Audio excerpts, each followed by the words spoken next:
This month, I'm talking about setting boundaries, and I think a key part of it is dealing with the varieties of change in our lives. And one of them is grief. And you think of grief in a negative way, but I think it's part of all of it.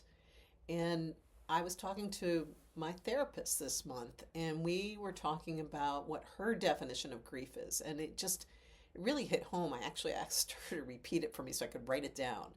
And it said, and her definition is any change you do not want.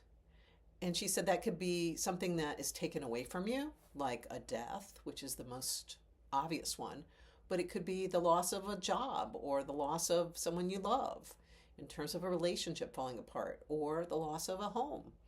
But it could also be an addition of something that is unwanted, like maybe you have to take on your friend's dog because they can no longer care for them, or maybe you have another baby, a whoops baby, but you learn to figure it out.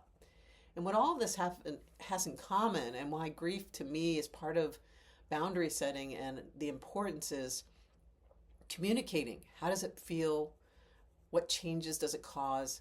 And how do we learn to find a new normal? And part of that is by setting boundaries and clearly stating our expectations and what our needs are so that those unmet needs can be met and so we can find some temporary firm ground. So I would say that